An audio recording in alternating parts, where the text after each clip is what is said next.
No one in America saw this coming. Not the audience, not the reporters, and definitely not Brett Kavanaugh. But in less than 60 seconds, Jasmine Crockett exposed something that could shake the Supreme Court itself. It started like any other night on live television, calm, civil, and predictable. A routine political discussion. Nothing unusual, nothing explosive. The studio lights burned bright, the camera stood ready, and the audience buzzed with quiet anticipation. Everyone thought they were about to witness another polished exchange of opinions, the kind that fills primetime slots but fades from memory by morning. Judge Brett Kavanaugh, wearing his usual calm confidence, took his seat at the center table. As one of the most powerful figures in the Supreme Court, he knew how to handle pressure. He'd faced senators, reporters, and protests before, and survived it all. To him, this was just another night of defending his record and talking about restoring trust in the judiciary. Across the table sat Congresswoman Jasmine Crockett, sharp-eyed and composed. She wasn't one to be easily intimidated, and her reputation for direct, fearless questioning had made her one of the most watched rising voices in Congress. She adjusted her microphone, glanced once at the moderator, and smiled. That calm, knowing smile that always seemed to come right before something big. The debate began. For the first 10 minutes, everything was ordinary. Questions about judicial ethics, transparency, and recent Supreme Court rulings. Kavanaugh spoke smoothly, almost rehearsed, emphasizing balance, fairness, and the importance of integrity. But those watching closely could sense Jasmine was holding something back, waiting for the right moment. Then it happened. She reached slowly into a neat stack of documents beside her, pausing just long enough for the cameras to zoom in. The sound of paper sliding across the desk broke the quiet hum of the room. She pulled out a single sheet, folded once down the middle. Not just any paper, not a printout or a policy brief. It was something far more dangerous, a leaked Supreme Court memo. The shift in the room was instant. The air seemed to thicken. Even the moderators froze, sensing something extraordinary was about to unfold. Jasmine looked at the paper, then at Kavanaugh. Her voice, calm but cutting, filled the studio. Judge Kavanaugh, before we continue, I have here a document that, according to verified sources, originated inside the Supreme Court chambers. A murmur rippled through the audience. The camera operators leaned in, adjusting focus. Kavanaugh's expression didn't change at first. He gave a small, cautious smile, the kind of smile people wear when they're not sure if they're in danger yet. But then Jasmine continued. This memo discusses internal conversations about politically motivated rulings and specifically references your name. The smile vanished. Kavanaugh blinked. Once, twice. He shifted in his chair, his composure cracking for just a second, but it was enough for millions of viewers to catch it. The camera zoomed closer on his face, the tight jaw, the darting eyes. Jasmine didn't raise her voice. She didn't need to. Her words carried weight, cutting through the silence like a blade. Would you like to tell the American people why this memo mentions coordination with certain political groups while cases were still pending? The audience gasped audibly. Even the moderator seemed momentarily speechless. Kavanaugh adjusted his tie, cleared his throat, and tried to respond. Congresswoman, I'm not aware of any such document, and I'd caution you. But Jasmine leaned forward, interrupting him gently yet firmly. Then you're saying you've never seen this before? Because, Judge, this memo has your initials, handwritten, right here.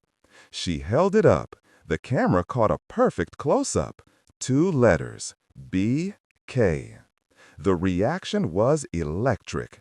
You could hear the clicks of camera shutters, the whispers from the production crew, and even the gasps from viewers in the audience. Social media was already lighting up. Phones came out, tweets were flying. Jasmine Crockett just dropped a Supreme Court bomb on live TV. Kavanaugh's face tightened. He knew he couldn't walk away. The cameras were still rolling. His usual lawyerly tone faltered. "Congresswoman, I can't comment on internal court matters." "Internal court matters?" Jasmine repeated, eyes raised. The moderator finally tried to step in, his voice shaky. Let's stay on topic." But the topic had already changed. In less than a minute, the entire mood of the broadcast had shifted from polite discussion to national scandal. Every second felt heavy, charged with the kind of tension you can't script. Viewers at home leaned forward, waiting to see if the judge would deny it or if Jasmine had just exposed something no one dared to talk about. Kavanaugh opened his mouth to speak, but Jasmine spoke first. "This isn't about politics, Judge. It's about honesty. The people who put their faith in you deserve to know the truth." The audience erupted into applause. Kavanaugh looked down. The once confident judge now seemed small under the studio lights. And in that moment, before the commercial break, before the headlines, before the internet explosion, America saw something it rarely sees: power being confronted by truth, live and unfiltered. Jasmine Crockett, known for her fiery intellect and fearless attitude, didn't waste a single heartbeat. The moment the memo touched her fingertips, she knew this was it. The truth was about to come out, live, unfiltered, and impossible to spin. She took a breath, straightened the paper, and looked directly into the camera. Her tone was calm, but her eyes told a different story, a fire that said no more silence. "This memo isn't rumor," she began, her voice steady and deliberate. "It's real, and it came directly from inside the Supreme Court." The words hit the room like thunder. The entire studio froze.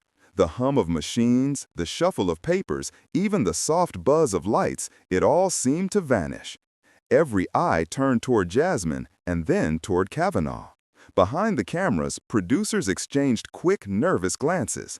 One of them whispered, "Keep rolling, don't cut." Reporters sitting in the corner of the stage began typing furiously, their fingers trembling with adrenaline. Kavanaugh's expression tightened. He blinked, then leaned back slightly, his jaw clenched. For a man used to controlling the room, he suddenly looked like someone trying to.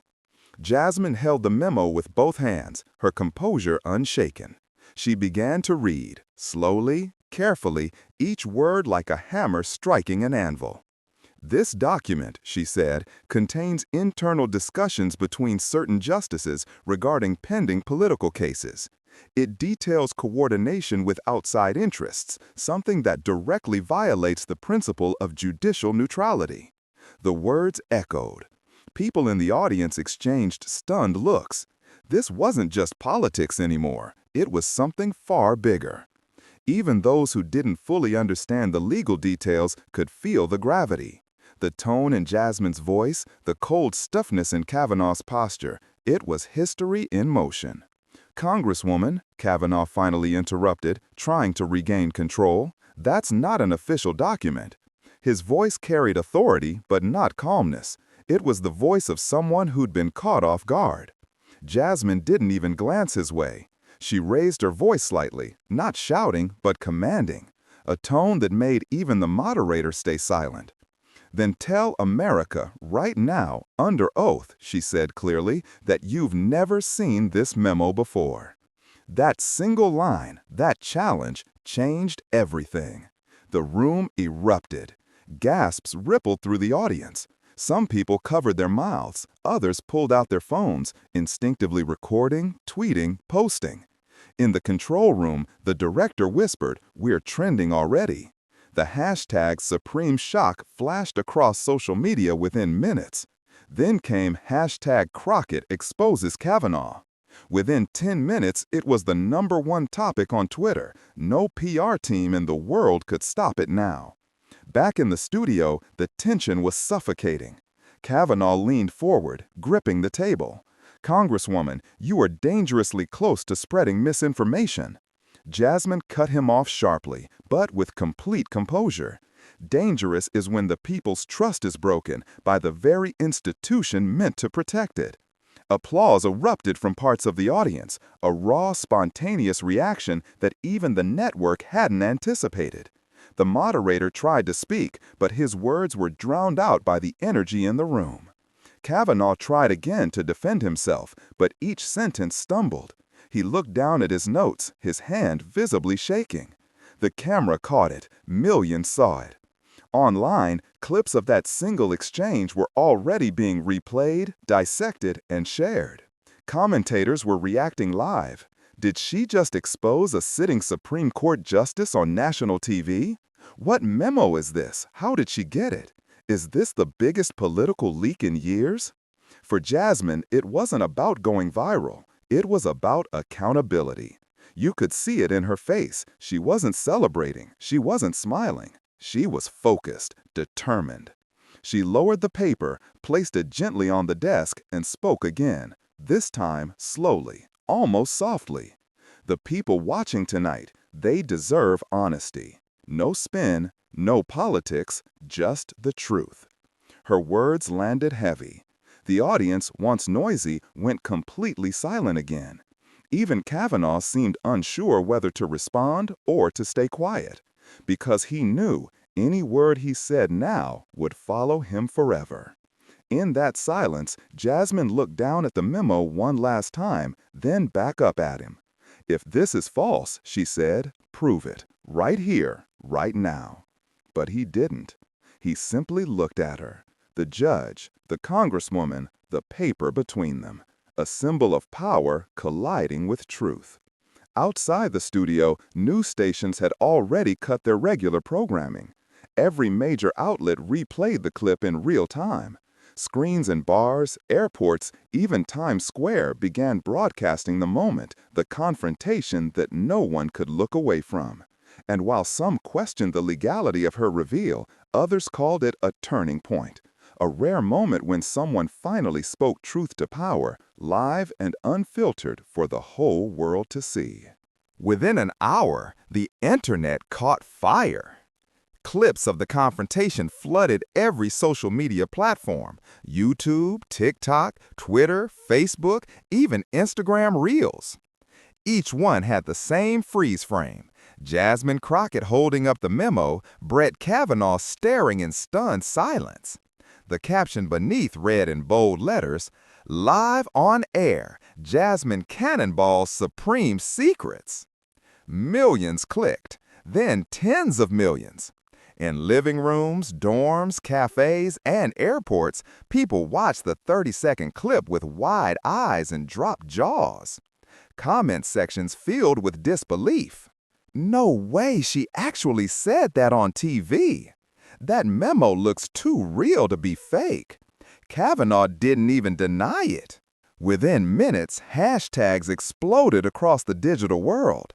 Hashtag Supreme Shock, hashtag Memogate, hashtag Crockett exposes Kavanaugh.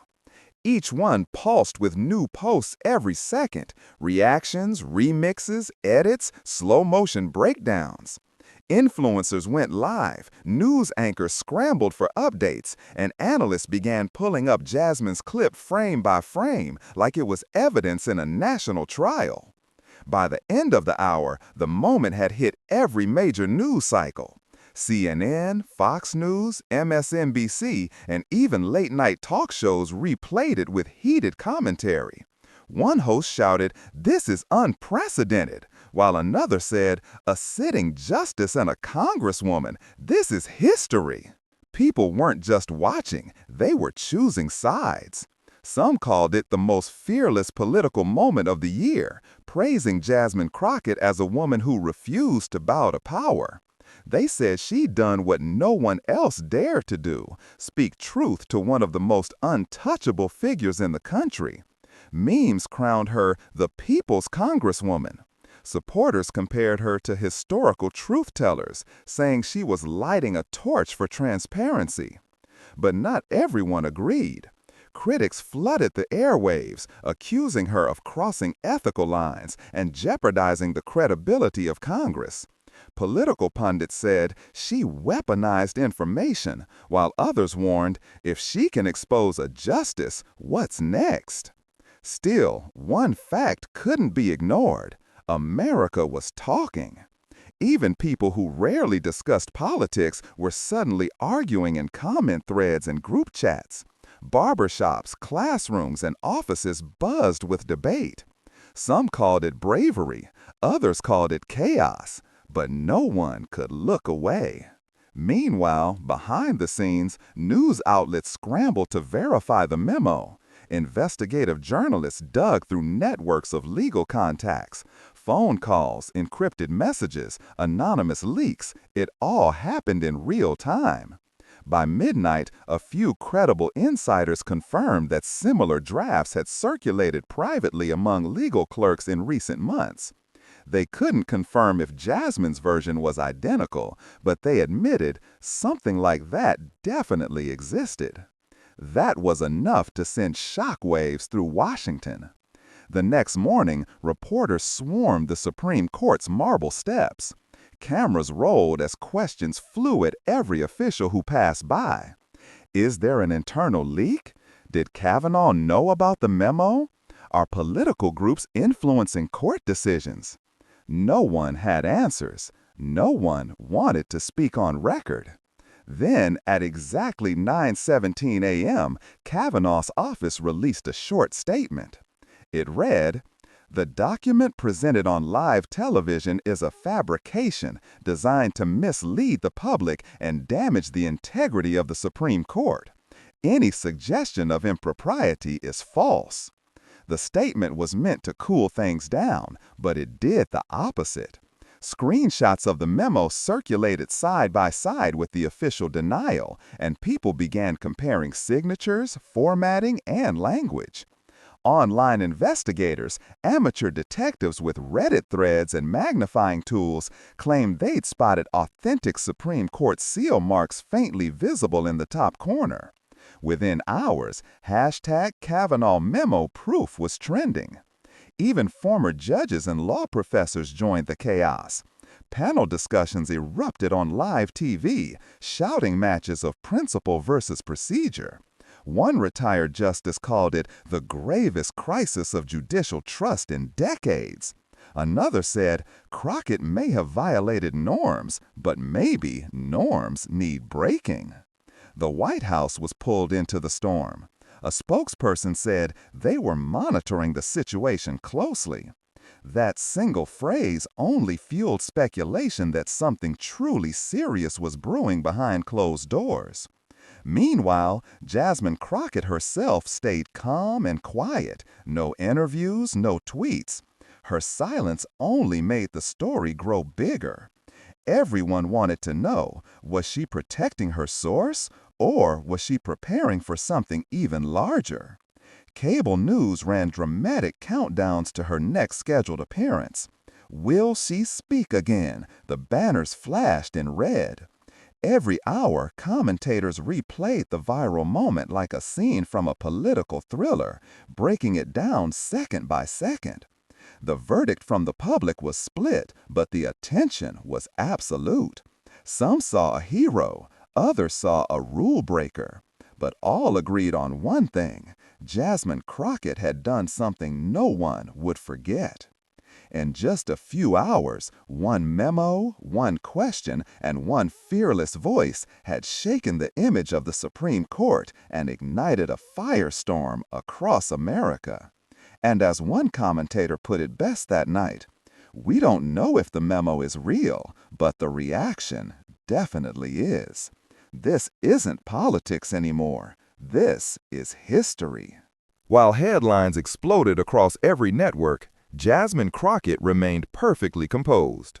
Where others might have hidden from cameras or issued nervous clarifications, she did the exact opposite. She walked right into the fire. By dawn, every major outlet wanted her first interview.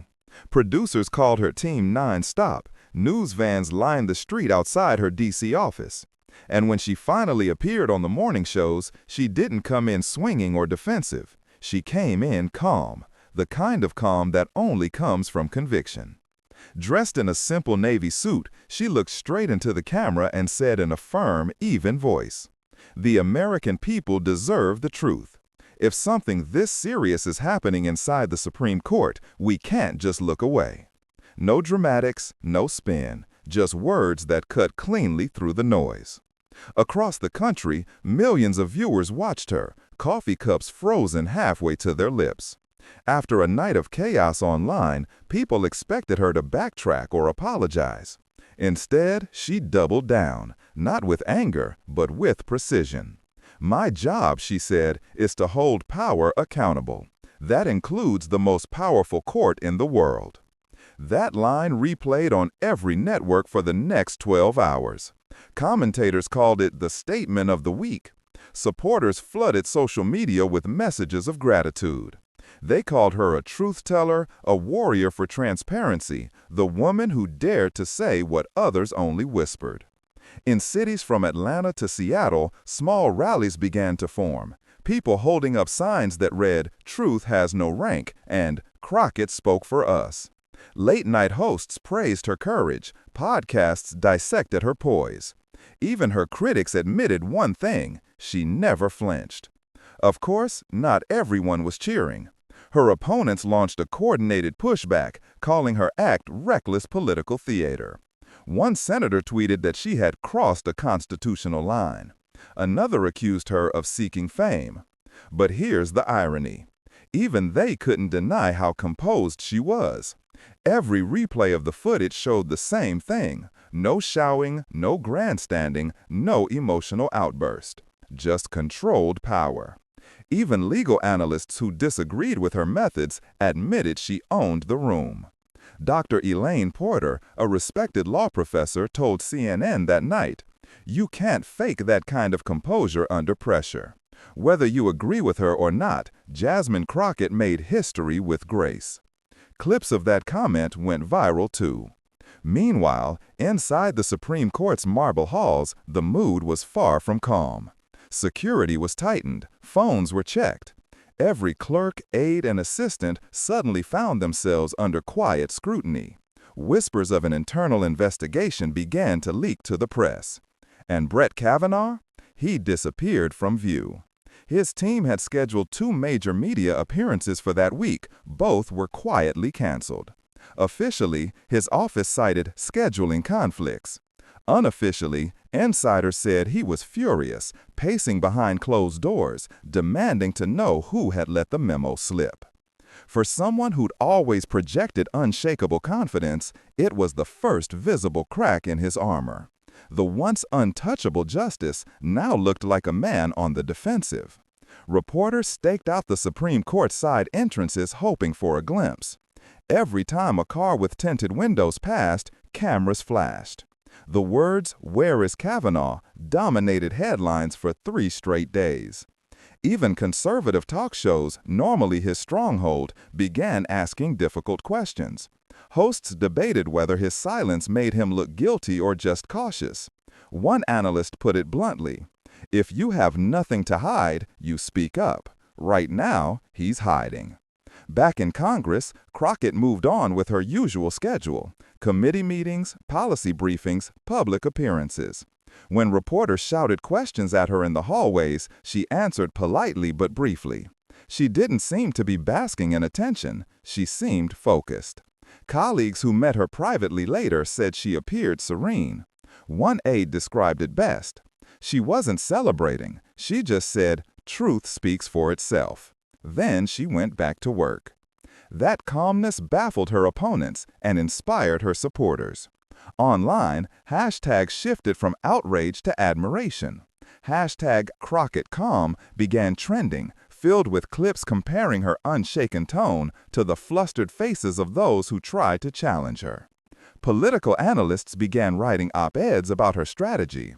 Some called it the Crockett Doctrine, confronting power without losing composure. They noted how she never raised her voice, never personalized her attacks, and never lost control of the facts. It wasn't just a political win, it was a masterclass in presence. She had turned what could have been a reckless outburst into a disciplined act of truth-telling. By the week's end, polls showed a remarkable shift. Public trust in Jasmine Crockett had surged, while Kavanaugh's approval rating had quietly dipped. Numbers aren't everything, but symbolism is. And this moment symbolized a new kind of leadership, fearless, factual, and impossible to intimidate. For the first time, people weren't just asking what Jasmine had revealed. They were asking how she managed to stay that calm when the entire system shook around her. And maybe that was her real message all along. True power isn't in shouting the truth. It's in standing still while the truth shouts for you. By the end of the week, that one clip had turned from a simple TV exchange into a national earthquake. Talk shows dissected every second of it, from Jasmine Crockett's tone to Brett Kavanaugh's sudden shift in expression. Every headline, every news alert, every trending post carried her name. It wasn't just a viral moment anymore, it had become a movement. Across America, people were debating. Was Jasmine reckless or was she brave? Had she gone too far or had she done exactly what millions secretly wish someone would do? Speak truth to power, right to its face. In classrooms, law students replayed the clip frame by frame. Professors called it a modern case study in accountability. On campuses, young debaters quoted her words with passion. For them, it wasn't about politics, it was about courage. And while the media argued over legal implications, Jasmine Crockett stayed calm, steady, and composed. No shouting matches, no backpedaling, just clarity and purpose. In one interview on national TV, she said softly but firmly, "Power means nothing if it's used to hide things from the people who trusted you." Those words hit home. They were replayed in clips, printed on protest signs, and shared in millions of posts across TikTok and Twitter. Soon, T-shirts appeared online, black print, bold letters. Power means nothing. It became a symbol of speaking truth, no matter the risk. Meanwhile, inside Washington, the storm was growing. Kavanaugh's team released multiple statements, denying, clarifying, deflecting. They insisted the memo was fake. They accused Jasmine of showboating. But behind the polished statements, sources said the tension was real. Some insiders whispered that similar drafts had existed, internal notes between clerks and advisors, and though not official, they carried the same tone Jasmine had exposed. That's what scared people the most. It wasn't just about whether the memo was real. It was about whether the ideas inside it, the possibility of bias and hidden agendas, were true. Major networks held live debates. Was it a breach of protocol, one anchor asked, or a moment of national reckoning, another countered? Experts weighed in. Former judges spoke cautiously.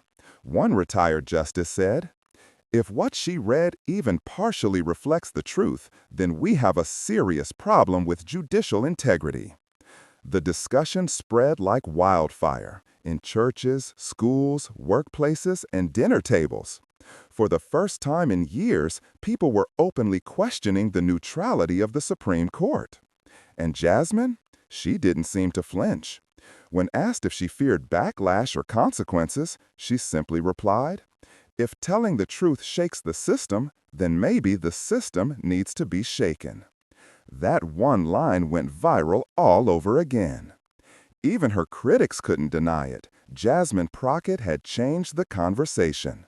She had dragged a secretive, untouchable institution into the light, using nothing but her voice and her conviction.